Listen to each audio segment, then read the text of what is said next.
Number 1, explain why the neutralization reaction of a strong acid and a weak base gives a weakly acidic solution. Well, if we write out our reaction here, and this is a balanced chemical equation, we have our conjugate acid and our conjugate base.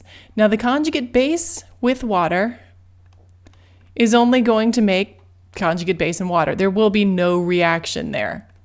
But when we take our conjugate acid, this NH4, and we react it with water, it acts as an acid. And because it acts as an acid, it makes the hydronium ion and ammonia. So because it makes the hydronium ion, it's a weakly acidic solution. Number 2, explain why the neutralization reaction of a weak acid, just going to use HA, and a strong base gives a weakly basic solution. Well, our strong base is going to break into parts, and when it does that, we're going to make water, and we're going to make what's called chemically a salt. A salt, chemically, is going to be the anion of an acid and the cation of the base. Right here, like this. Now, all compounds of sodium are soluble. You'll probably remember that from our Chemistry 1 precipitation reactions unit. Now, this salt, I'm going to just kind of scribble off that sodium, leave it as the anion. This anion with water is going to react and make weak base and hydroxide ion. And because of that reaction, because we start making hydroxide ion, it's going to be a weakly basic solution. Number 3, use the list of important industrial chemicals. I'm going to use the list of strong acids and bases to answer the following questions regarding these compounds. So I have calcium oxide, I have calcium hydroxide, I have this acid, this is acetic acid, I have carbon dioxide. I'm going to put carbon dioxide kind of in the middle. I have hydrochloric acid, carbonic acid, hydrofluoric acid. I have nitrous, nitric, phosphoric, sulfuric. I have ammonia, sodium hydroxide, and sodium carbonate. So the first thing we are to do is to identify strong Bronsted-Lowry acids and strong Bronsted-Lowry bases. Now I put these in a particular order intentionally. So I'm going to go here to my strong acids and bases table, and here are my strong acids. There are only 7, so you don't have to remember too many. So nitric, sulfuric, they were in my list. Hydrochloric was on my list. So those are going to be my strong bases. I'm sorry, my strong acids. Hydrofluoric is not here, nor is nitrous. So that's it. These are the 3 strong acids.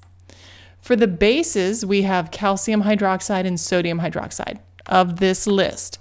Now remember, we do have 8 strong bases. They're listed here. But of this list, those are the only strong bases we have. The second one lists the compounds that A can behave as a Bronsted-Lowry acids with strengths lying between those of hydronium and water. So here in this chart, we have acid strength and we have hydronium listed here and then water. So I'm going to highlight those that are between hydronium and water.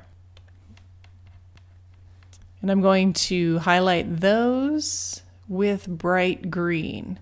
So hydronium is up here. So if we had the sulfate ion, I could do that. So phosphoric acid, HF, nitrous acid, acetic acid, carbonic acid, and it looks like that's it. So for the next one, we are to list the compounds, or I will identify the compounds, maybe with blue, with strengths lying between those of water and hydroxide. So now we're looking at the bases. So I'm going to try to shift this side here. So water is highlighted, and then here's hydroxide. So now I'm looking for, is this in there? No.